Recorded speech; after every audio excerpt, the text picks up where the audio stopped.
Itu wali semuanya. Wali. Ya. Nggak tahu namanya wali apa. Karena bilang di wali semua itu sampai 17. Jadi banyak wali di pos 10 itu kan. Tidak satu ji. Oh, satu ji wali. Satu ji. Tapi Itu fotonya. Saya kasihkan. gimana Itu itu? ada di sana pasang itu. Yang pakai tongkat. Oh, yang di Iya, atas Yang ini. di depan Itu wakil yang itu di samping. Itu penunggunya di Nah itu tidak nakas tahu kan namanya, yang tahu cuma wali. Tapi baik tadi situ tata. Baik semua. Baik semua. Laporan aku dapat itu di puncak di pos 10. Saya mau yang baru aku kasih begini tangan. Lama begini nenek. Apa iya lama. Dia terbang di bawah tuh baru teriak. Coloi. Jadi Tenggerasi pasti situ dulu sampai di atas sana. Saya duluan.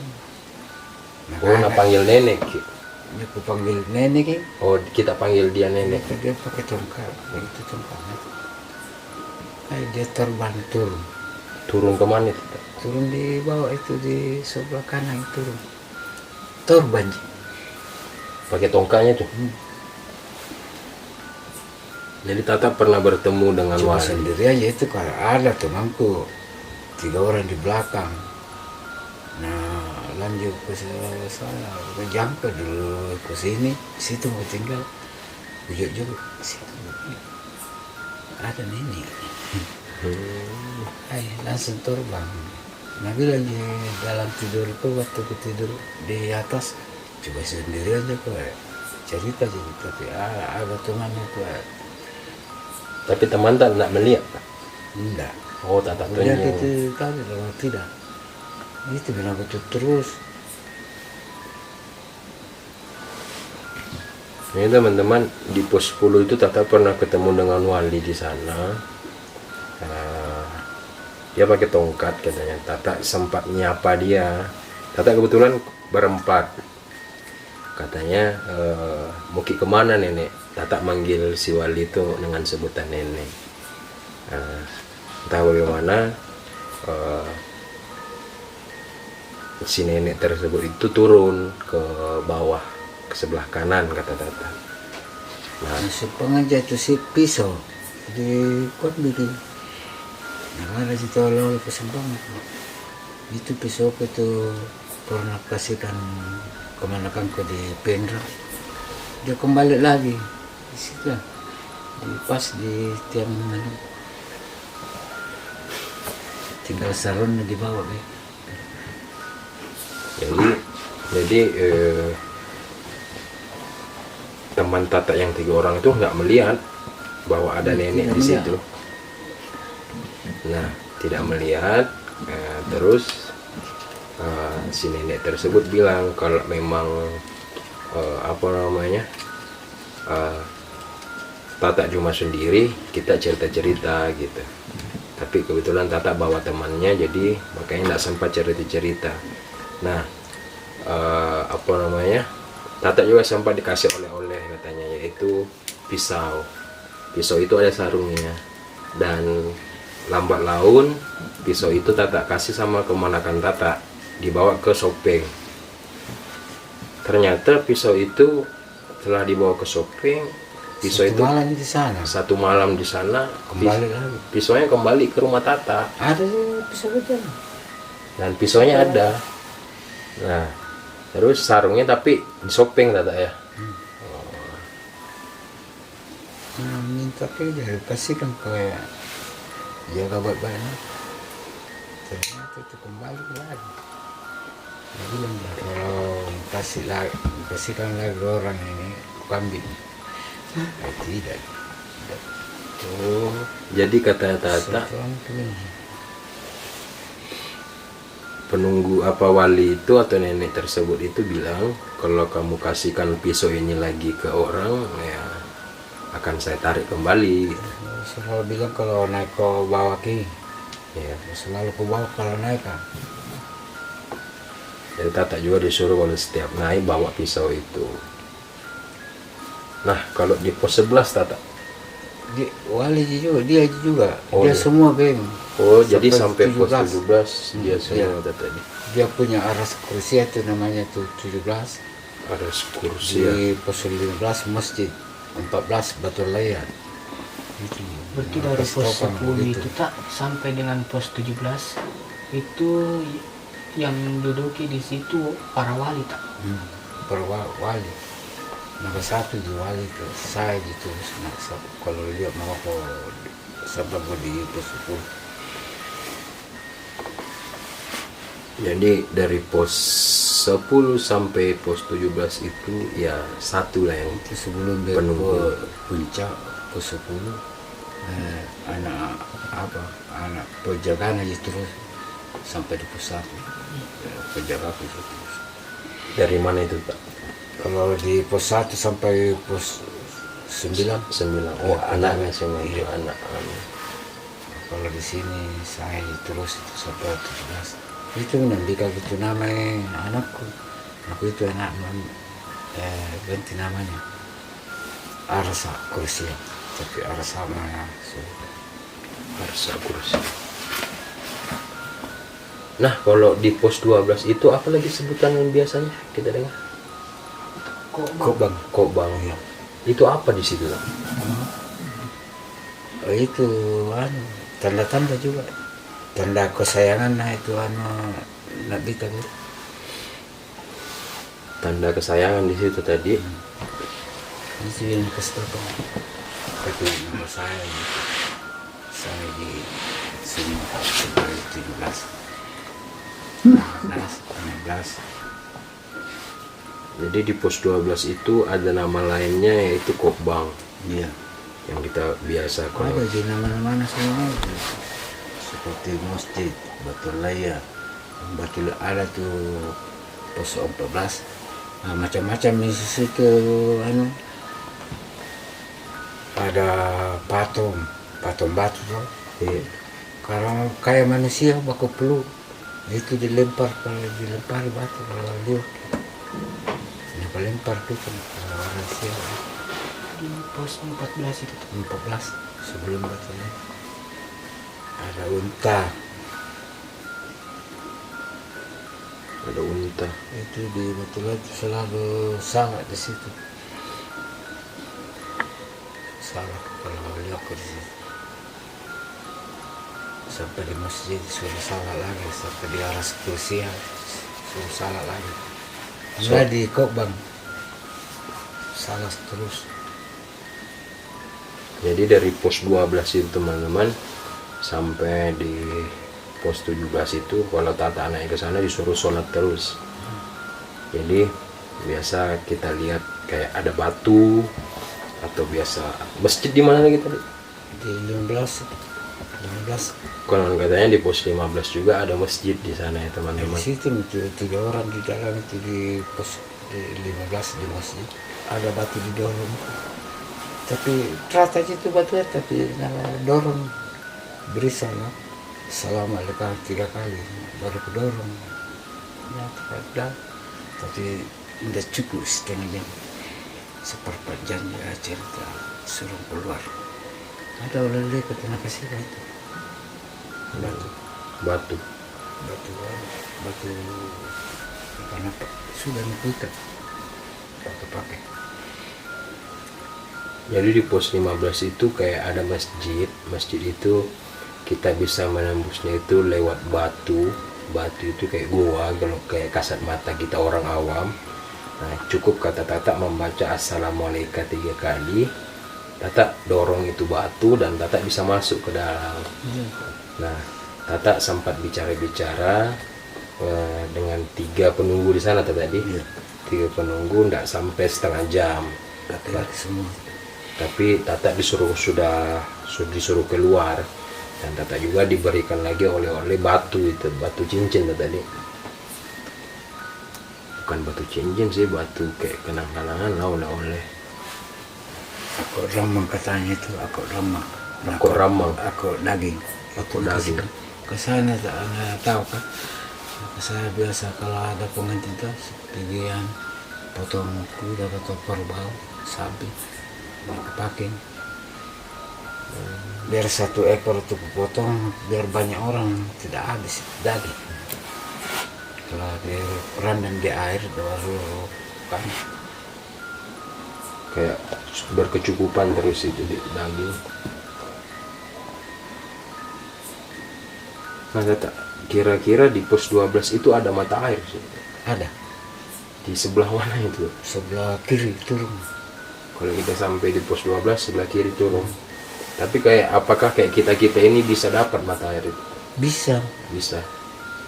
banyak orang kasih tahu itu. Saya tidak dari itu musim kemarau pernah naik lebaran orang pergi semua ambil air di pos 9.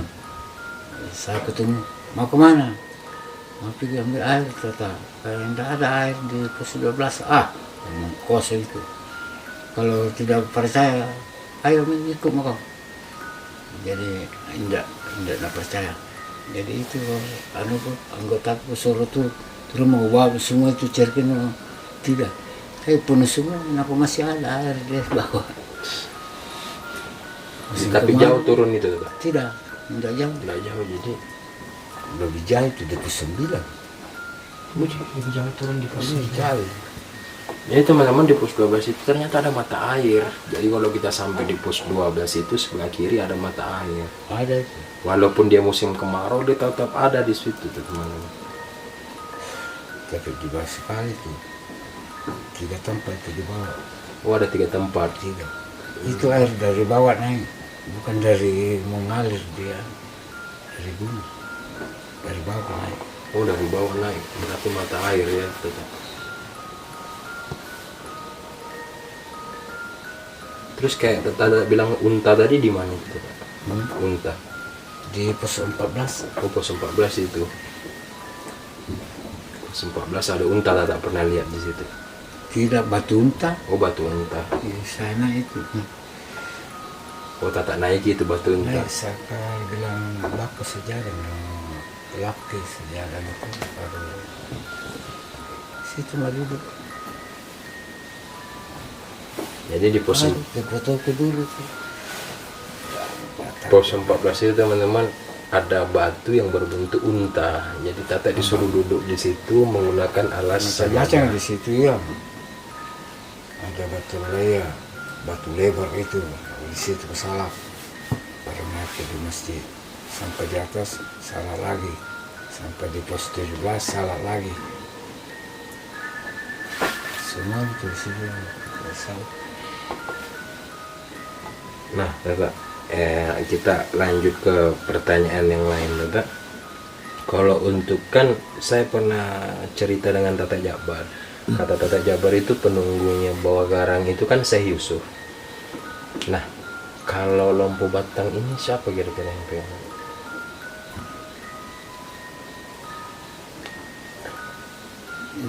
Itu pakai tongkat, tapi dia tidak nak kasih tahu namanya. Oh,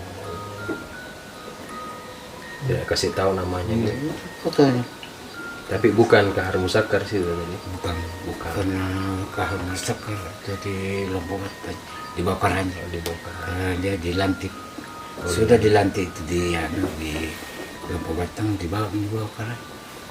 Dibongkar. Begitu katanya. Bakal anak begitu.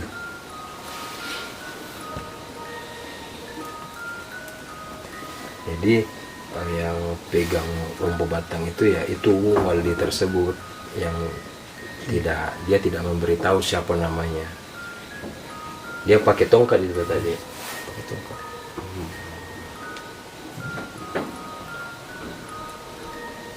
Berarti bukan Kahar Musakar tadi yang pegang Lompo Batang. Bukan. Nah, terus kalau kita kan biasa lintas tuh tak dari Lompo Batang ke Bawah Garang. Pos 11 itu. Iya. Jalur lintas. Nah, itu tanggapan Tata kalau untuk Pasar Anjaya gimana? Kak? Di bawah kita di dekat nama Karisma. Karisma baru belok kanan ke Iya, belok kanan. Pasar Anjay ini. Nah, kira-kira Tata kalau di Pasar Anjay itu apa maksudnya? Tata pernah ke sana atau pernah merasakan apa? Itu nih, situ ada orang tidak percaya tuh, Muhammadiyah namanya Sanji. Pergi di bawah isi, dia tidak percaya. Aku suruh pergi bersana bermalam. Jadi sampai di sana jam 12 malam sampai. 12 malam. Nampak ada malam ini istirahat maki dulu. Datangnya di mana maki? Ternyata Pasar Anjayan. Pas di tengah-tengahnya itu tidur. Sekalinya tidur, sekitar jam 3 ada suaraan kuda bendi. Kenapa ada bendi? Jadi konon ceritanya teman-teman di Pasar Anjaya itu pernah ada kerabatnya Tata tidak percaya masalah Pasar Anjaya. Jadi Tata suruhlah dia ke Pasar Anjaya dan dia tiba itu sekitar jam 12 malam. Nah, jam 12 malam itu dia bertanya di mana mas saya ini gitu. Ternyata dia sudah ada di Pasar Anjaya. Dia tidur di tengah dan besok paginya itu bangun dia ada di pinggir. Kayak ada yang ngangkat gitu.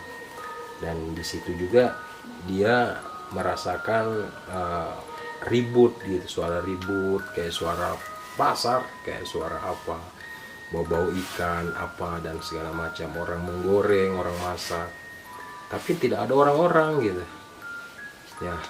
Itulah sedikit kisahnya untuk Pasar Anjaya ya. Saya juga secara pribadi penasaran untuk masuk ke sana, cuma lebih kuat takutku daripada penasaran. Mungkin iman apa bukan iman sih, mungkin belum ada lah sama sana, tapi mudah-mudahan kesampaian lah kalau mau apa ke sana. Ya mungkin itu aja saya tetap yang apa namanya yang saya tanyakan untuk perjumpa kali ini. Saya sedikit mau tanya, ada teman dari kalangan pendaki, dia bertanya seperti ini tetap. Namanya Chandra 0707 dari Instagram ini tetap. Bertanya soal pos 4 ketiga Lompu Batang. Apakah di sana ada desa? Dalam artian tak terlihat di antara pos 3 ke pos 4, pos 4 ke pos 3. Karena katanya dia pernah dapat buku yang berjudul Kitab Kuning dan gambar foto Syekh Yusuf. Apakah di pos 4 dan ke pos 3 itu ada desa? Tidak pernah kudengar, tidak pernah juga diceritakan ada desa. Cuma wali sih. Wali. Kurasa itu memang apa itu orang baik itu di pos 4 toh. Iya. Kira-kira dia simpan. Mungkin kayaknya kata Tata di pos 4 pos 3 itu siapa tadi Tata yang simpan buku? Itu kan pelaki daripada ada sama mungkin yang simpan buku itu palaki Kopet. Padada atau Kopet itu yang simpan buku tersebut di situ. Dan kalau untuk desa belum pernah dapat Tata ya. Belum pernah dapat. Oke, kayaknya cukup menjawab dari teman kita yang namanya Chandra 0707. Nah, kalau ini Tata dari Indah Cahyani 20. Katanya di setiap gunung Sulawesi apakah memang ada larangan untuk memakai baju warna merah? Iya, ada. Oh, kenapa? Saya dipesan karena kalau ada yang satu pasang ini yang yang meninggal di pos 9 di Cecet Cecet. Terwayudi. Terwayudi. Dia pakai jaket merah sama celana merah. Nah, itu larangannya. Kenapa itu kira-kira dilarang? Nggak tahu, karena dia pesan kalau ada yang pakai baju merah polos sama celana suruh ganti. Tapi kalau kayak carrier, tenda tidak gitu. Cuma baju. Jadi Tata bilang dia pernah diberi pesan bahwa untuk pendaki atau warga yang naik dilarang menggunakan baju warna merah polos atau celana merah gitu. Konon ceritanya Triwahyudi itu kemarin naik ke Lompo Batang menggunakan baju merah dan celana merah polos, dan Tata juga tidak tahu apa penyebabnya sehingga dilarang memakai baju warna merah atau celana merah. Tata juga belum tahu kenapa dilarang. Ya, mungkin Indah Cahyani 20, semoga pertanyaannya bisa terjawab oleh Tata tadi. Nah, untuk terakhir di perbincangan malam ini, karena udah larut malam, sekarang juga udah menunjukkan pukul 2 waktu Indonesia bagian tengah, Tata juga mau istirahat. Apa kira-kira masukan atau nasihat Tata untuk teman-teman yang mau mendaki Gunung Lompo Batang?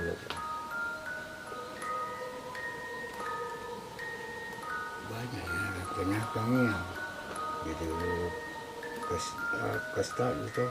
Iya. Yang begini, kalau naik kok dia pesannya sama saya, dia pesannya satu kata mau ucapkan, Satu la kata, ilaha illallah, la ilaha illallah, itu terus kalau mau selamat katanya. la ilaha Sudah illallah. beri salam di pos 1 itu, biar dalam hatinya katanya la ilaha illallah itu suruh ucapkan sampai tujuan. Sampai tujuan kembali lagi ke sini. Salam. Yang dikasihkan itu salam semua.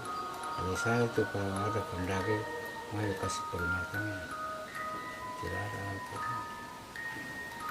Kira-kira lagi apa Tata, kayak baju warna merah atau apa, Itu atau di baju, tongkat?